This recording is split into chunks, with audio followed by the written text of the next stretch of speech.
Hello and welcome to 1011 Care. As always, I'm your host, Mike Lopez.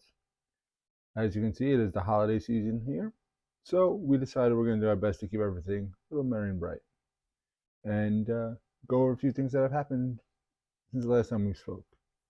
So, with that in mind, let's get started.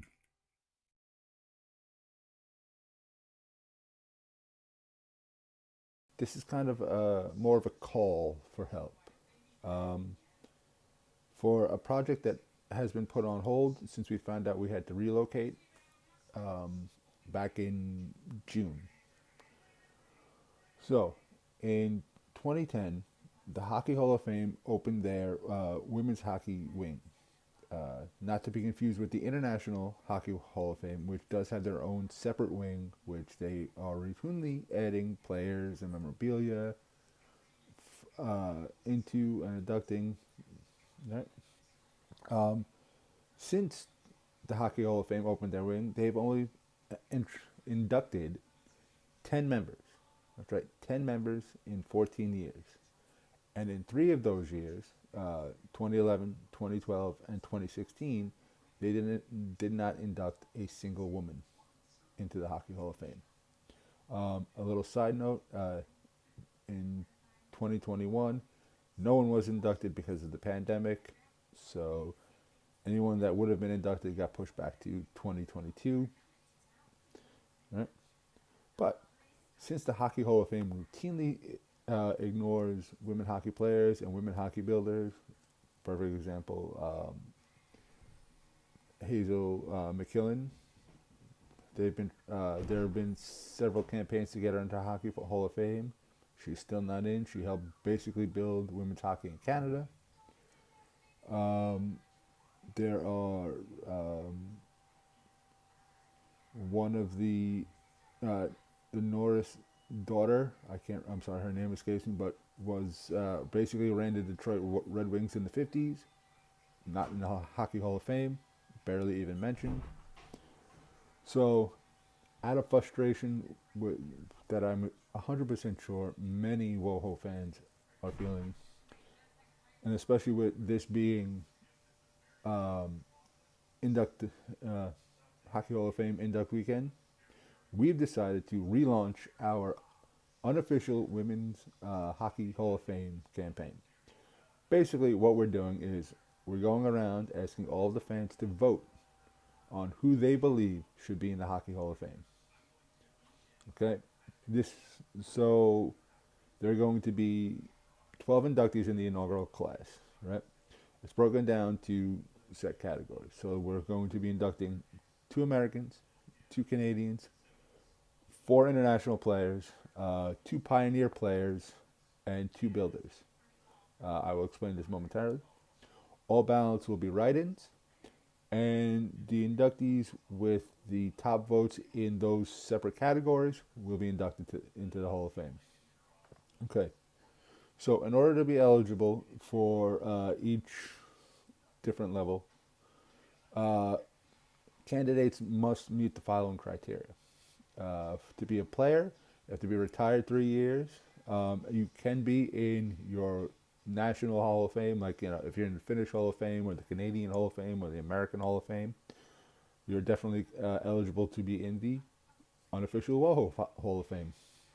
Um, Pioneer, so basically any player who played pre-Title IX. So that's from 1891, which is the earliest documented women playing hockey, to 1972.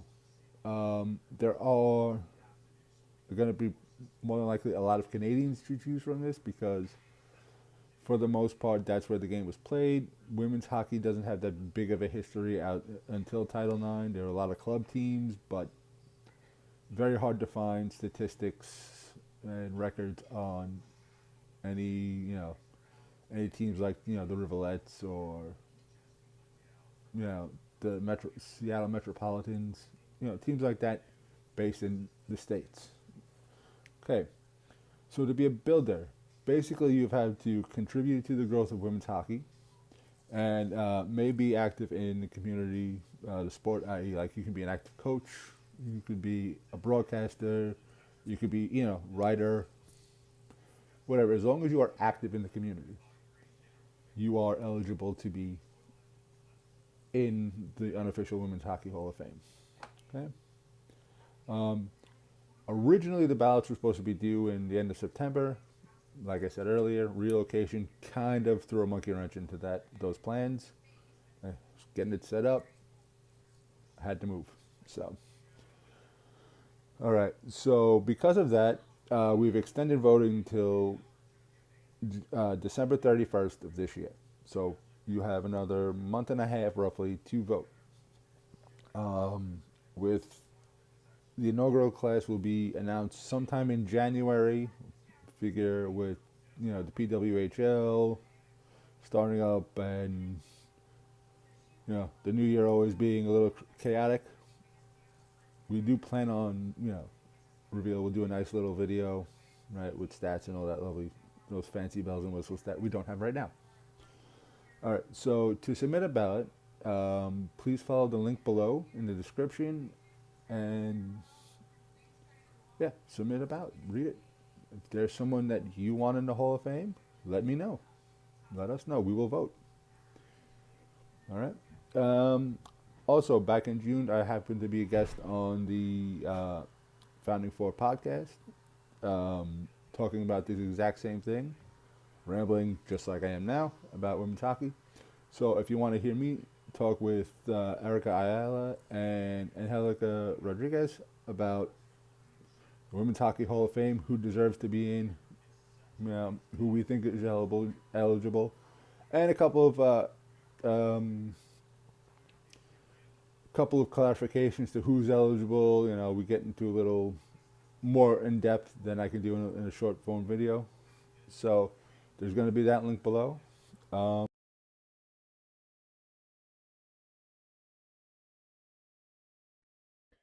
Okay, so from the everybody wants to be attendee file in the NDHL, which is the league right below the SDHL,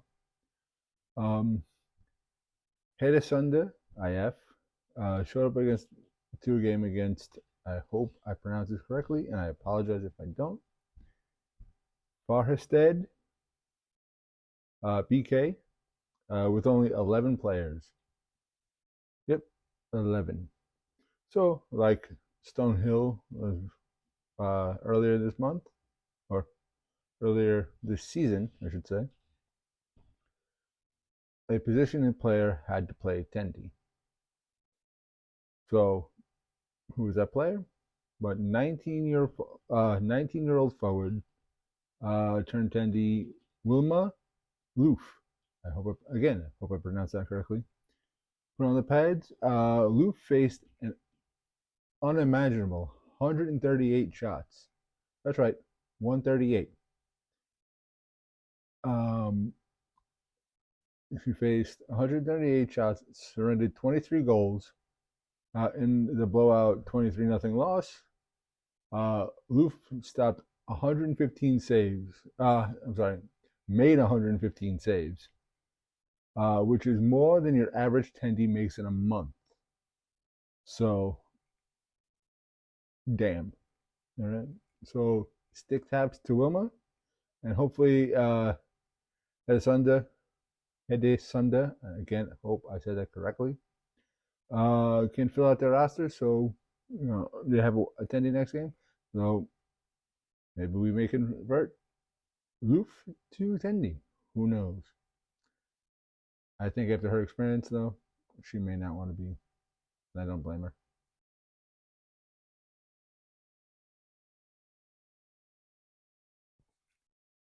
Turning to the NCAA, University of Delaware has announced that they will be making women's hockey a varsity sport. In doing so, they will join College Hockey America for the 2025-26 season, making them the 45th women's hockey team in Division 1A. I'm sorry, Division 1 football season going on right here. I apologize. So congrats to the University of Delaware Blue Hens. And if you haven't seen it, they have this amazing blue jersey with very unique lettering that I would love to get my hands on. As you can tell, big Jersey fan. So best of luck to you in a couple of years, and I can't wait to see you guys on the ice.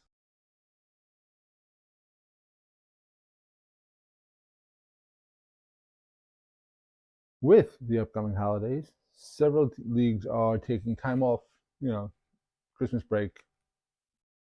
Um, so with Christmas being on a Monday this year, the SDL looks like they're not taking any time off.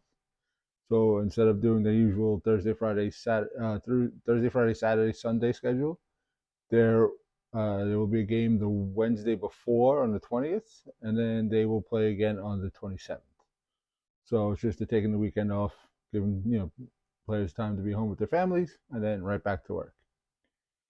The Nationalliga, however, is taking a longer break. They're going from December 11th to January 11th without playing a game. So yeah, they'll be off a month. While the AWIHL is taking a break from December 18th through January 11th. And the Zenskaya Hockey League is not taking a break. They actually have several games scheduled on Christmas Day. I know Russian Orthodox Christmas is usually in January, so that might be the reason why. I don't know these holidays. I'm not 100% sure, but I'm pretty sure they celebrate in January like several other countries do. All right.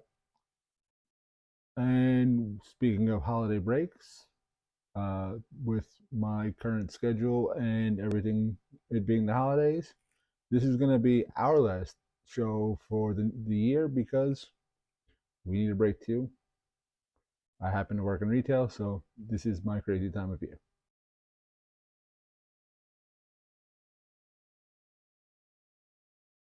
And now we come to one of my least favorite parts of this, self promotion.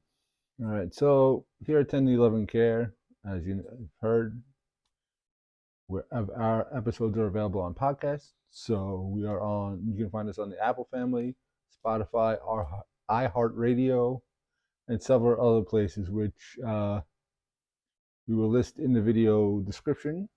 If you are currently listening to us, thank you. We appreciate you. We love that you decided to take some time out of your day to spend it listening to us ramble. Okay.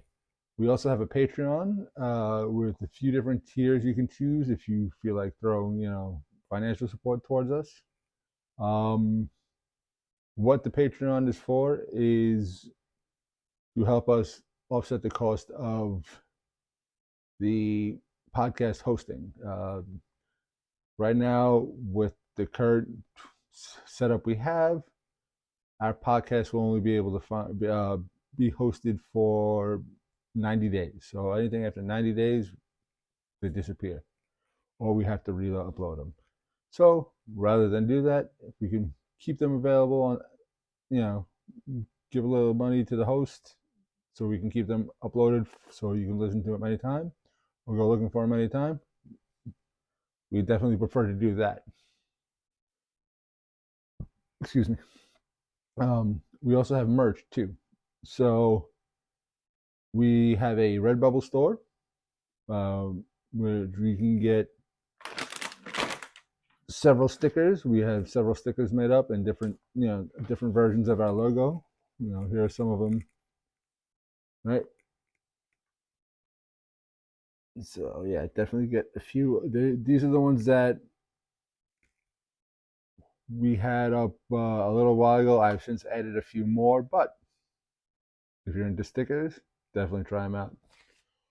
Also, we've opened a TeePublic shop, which is basically going to be our logo. We're going to have our trans logo, and our Pride logo is on there up for sale. So if you want a shirt with those, please feel free. Anything that you do purchase will go directly towards funding our little things. As you can see, like I'm not wearing my Apple earbuds right now. I have upgraded the microphone. Hopefully, with your support, we can continue to make upgrades and continue to improve the show, make it a better experience for you, our fan and listener. Um, Also, if you haven't checked this out, if you want to find us on social media, where that's one of the places we keep very active, you can find us on X, Blue Sky, uh, Threads, Instagram. Our handle on all of those is Tendy Love and Care. So it's Tendy Love, the letter N, Care. All right.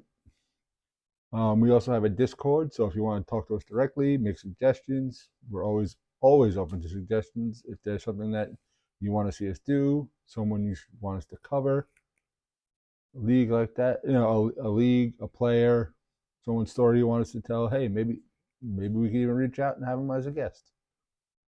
You know, if there's something you want to see, we will do our best to make it happen. You just gotta let us know. All right. Links to those will be in the video description. If you go to one of our social medias, there is a link tree which has all of the lists as well.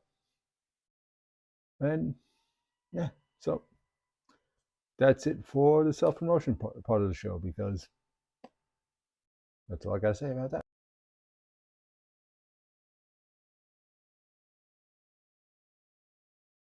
Okay, so for all of you familiar with Seinfeld and the Seinfeld holiday of Festivus, we've decided to borrow one of the traditions from the great Frank Costanza, and we're going to do our own version of airing of grievances.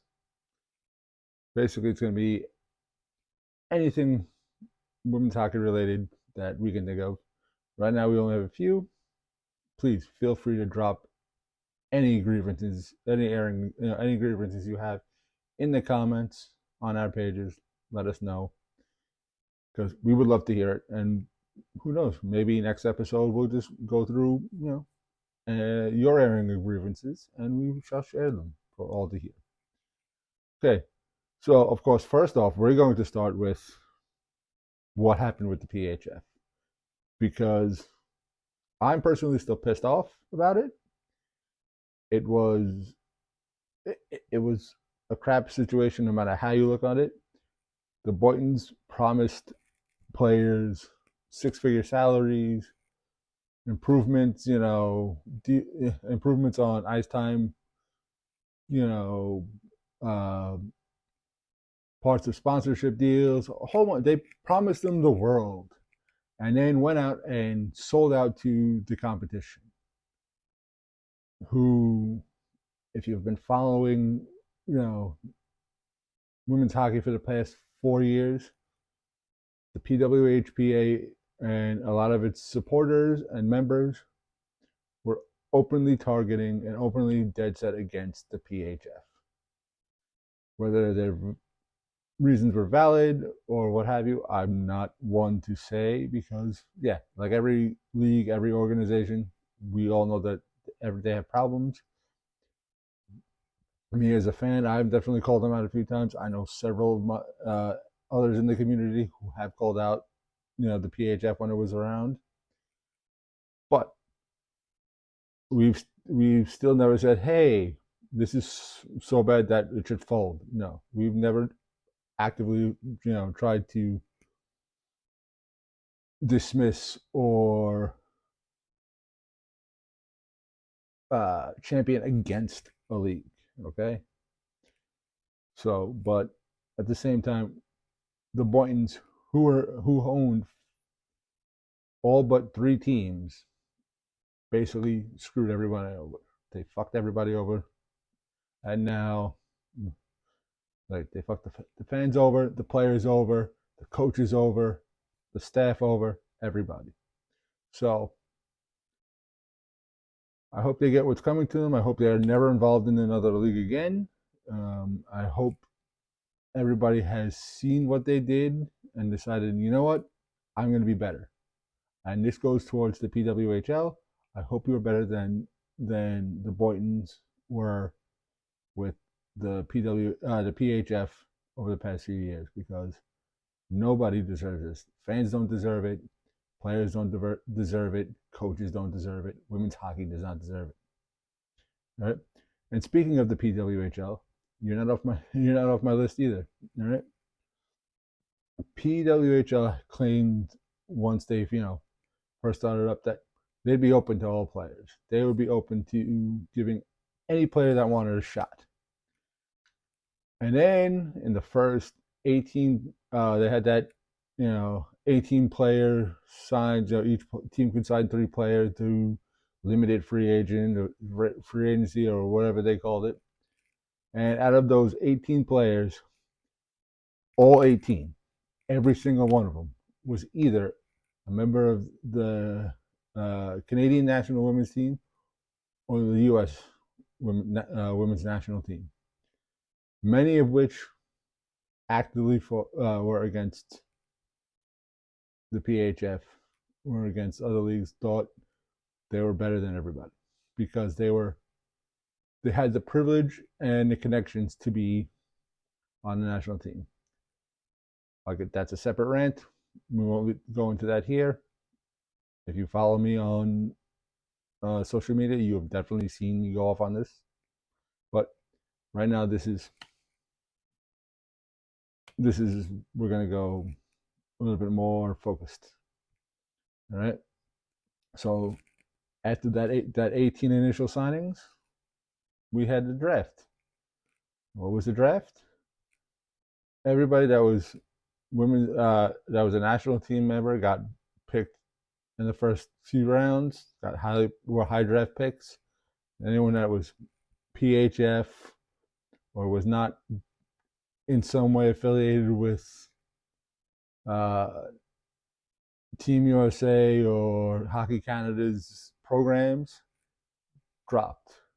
I'm sorry, there are some players that I can honestly say should have been drafted higher, especially attendees. Like Emma Soderberg shouldn't have dropped as far down in the draft as she did. Amanda Levier should definitely not have fallen as far in the draft as she should. But Kristen Campbell should have not been drafted before either one of those. Yeah, I'm gonna say it. And there's nothing against her. I'm looking at body of work. I'm looking at that Carly Jackson wasn't drafted. That Elaine Truly was drafted towards the end is absolutely ridiculous. If you're gonna build a team, these are players you build a team around. Okay, you may not make them starters. You may be blinded by the shine of their Olympic team player members and have them start over them. Fine, 24. It's 24 games season. Rotate them. That's fine. But the way that they went about it early on, especially with the way how the PWHL kind of dismissed the PHF, kind of ignored that what happened from the time the CWHL folded to the PWHL launching, just kind of dismissed it. And a lot of fans took notice. A lot of fans called them out on it, and thankfully they are acknowledging now. They've or at least trying to close the rift between the two factions of fans. Me personally, the jury's still out because I want them to succeed. I do, but I will definitely speak my mind and call them out if I see them, falling back on their old ways, right? Another grievance that I have, and this is mainly coming from National League players and this false equivalency of we need the NHL to help save or prop up or promote the women's game as if the women's game itself is not good enough, right? On November 11th, PWHL announced that they were going to have a showcase during the NHL All-Star game. I'm sorry, during NHL All-Star weekend. Now, please stop me if you've heard this before, because it's a 3-on-3 showcase. We have no details, anything other than it's a 3-on-3 showcase. Now, if you have been following the NHL, if you followed the All-Star game, this is the exact same thing they did last year. It's the exact same thing that the NHL has done with the women's game. They use them as PR stunt. They use them as, hey, look, we care about the women's game. They trot them out to show them, hey, yeah, we care. Meanwhile, if you pay any attention to some of the shit that's going on in the NHL, you know where they stand on pretty much everything, like equality, LGBTQ rights, diversity. You know where they stand. They are not ashamed of being on the wrong side of things. And I was like, now, like I said, again, I want to be excited about this league. I want to be excited to see, to watch them on TV, to watch them promote the game. But at the same time, I'm tired of being treated like, a fan being treated like Charlie Brown when with Lucy, and when Lucy says, "I'll hold the football," because we all know what happens when that happens. Hey, this is going to be a good thing, and then 2 days later after the event, it's like we don't exist anymore. And I definitely say that it pains me to see some of my, some in the community and some of the fans being happy that we're getting table scraps from the NHL. Oh, the NHL paid attention to us. Big deal. Big deal. It's not for the reasons that you want it to be. It's for the reasons that it's going to make them look good, and they're not going to promote any one of the players, any one of the league, any one of the teams, any of the leagues. They're not. I'm sorry. We've been down this road too many times. We've been left on the curb as everyone else drives off. So, yes, I'm excited that, yes, we're getting a showcase, but at the same time, I'm not excited because it's nothing new. And I'm tired of people trying to make it like it's a good thing. It's not.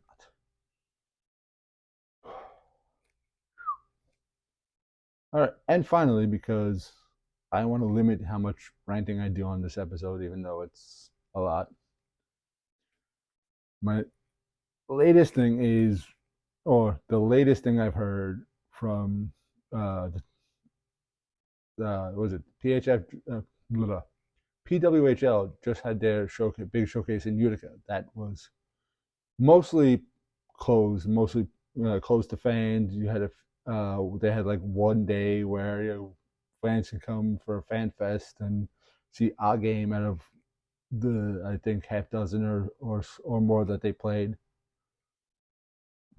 But one of the things that came out of that was Toronto's GM decided that she was going to play Kristen Campbell and Erica Howe over uh, any attendee that was in camp, like Carly Jackson, because quote, they hadn't seen they had little or no major playing time recently over the past 4 years. This is the paraphrase. I don't remember the exact quote, but I just know it aggravated me when I saw it, because Howe famously walked away from the game when the CWHL folded to become a firefighter. She has not played for 4 years. Okay, she has not played any major hockey, any significant hockey, not nowhere at the level of a professional in 4 years. Yet she gets signed when you have CJ, who played meaningful hockey in March. Okay, had played 4 seasons in the PHF while Howe was being a firefighter. Okay, well, then you have Kristen Campbell, who again signed, but she's been the third goalie on the Canadian national team for a while now. She's seen games against lackluster teams. I don't even know. I don't even remember if she started during Worlds. I don't think she did. I think it was Mashmeyer and Renee Debian who were the goalie tandem. I think Mashmeyer, like, she was the backup for Mash getting a day's rest or something like that. So she hasn't seen any significant time, right? But then I'm not even going to limit it to Toronto, because before camp started, we heard that despite drafting Amanda Levier, Minnesota was rumored to be signing Matty Rooney as the second goaltender. Rooney, like Campbell and Howe, has not played any significant minutes in I can't tell you how many years. You know, so to have her start, to have her in net over Amanda Levier, who defined what it was to be a goaltender in the PHF, who's a championship caliber attendee, who's been to several Isabel Cup championships, who last played in March in the Isabel Cup championship. You mean to tell me that someone who's been on the shelf like Matty Rooney is better than she is? Come on. Okay. This goes back to my original point about their national team bias. When we last played for the national team, I'm going to say 2 or 3 years ago, but hasn't made any significant rosters or had any significant playing time in a long time. So to sign her over Lev, who you drafted, which I understand was one of them hardship drafts, but hardship drafts. They did this thing where you can request a hardship, like you have family or something where you can't play in any of the other cities for those kind of personal reasons, and that's why they drafted her. But still, this Lev is a attendee that you start a team with, that you build a team around.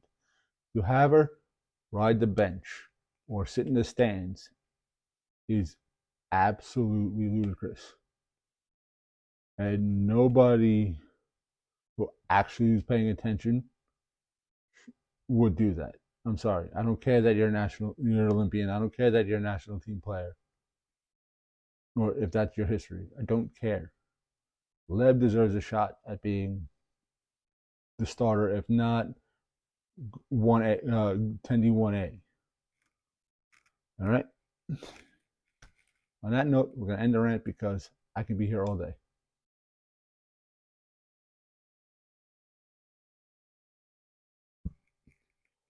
All right. Well, we are the third episode of the season, and we have the third bit of sad news. On November 24th, in a game against Djurgården, HV71's Sani Hakala was chasing a puck, in the defensive zone when she was tripped up by a Djurgården player. It was a clear penalty, but she went down. She went hard into the goalpost. After the whistle, she stayed down on the ice and would wind up having to be stretchered off. Initial word was she had no feeling in her hands and feet. Rushed to the hospital where she had successful surgery on her neck. A little while later, it was rumored that she was going to be forced to retire, but there was nothing official from either her or the team until November 30th. Excuse me. In an Instagram post, Hakala released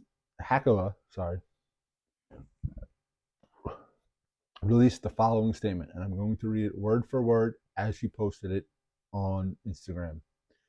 I am apologizing now. I don't know if it translated right. I don't know if she speaks both English and Finnish, or English and Swedish. Sorry. So if something sounds off, this is what was posted verbatim. You can go on her Instagram and see it. I'm just going to share it right now. It is still hard to understand what has happened. That the crash into the goalpost was as serious as it was.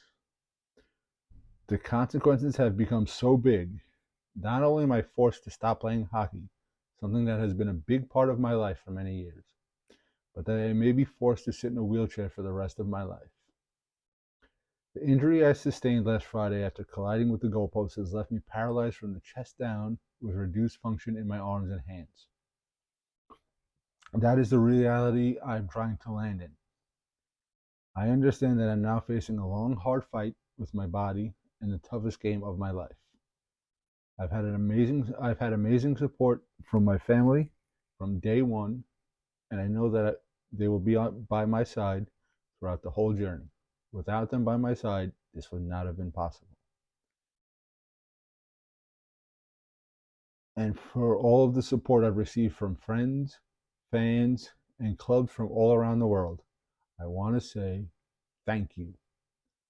Your concerns and your support mean the world to me and my family in this tough situation, and an equally big thank you to the medical staff who have taken care of me. Now I need to focus all of my energy on the rehabilitation so that I can recover as well as possible. Therefore, me and HV71 will not leave any further comments regarding my injury situation, and I ask you all to show consideration and respect to me and my family.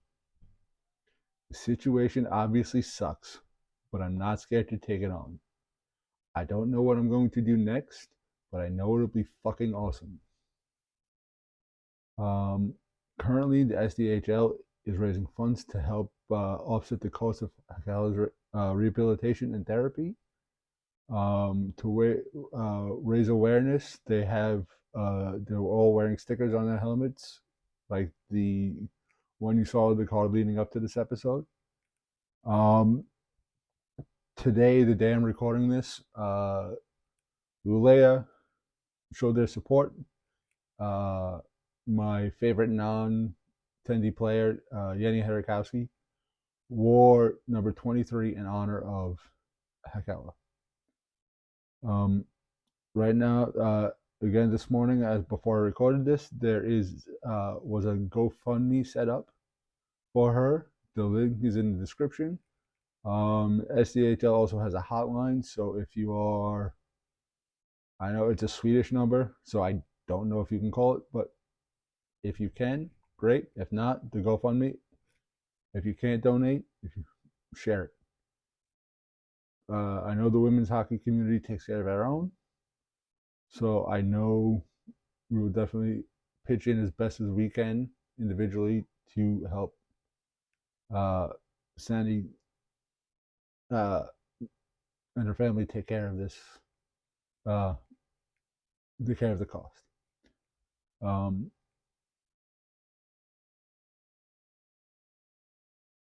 My heart goes out to Sandy and her family, and best of luck on a speedy recovery. I can't wait to see what you do next.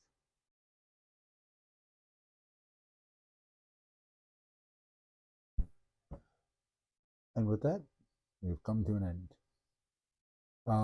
So that's our show.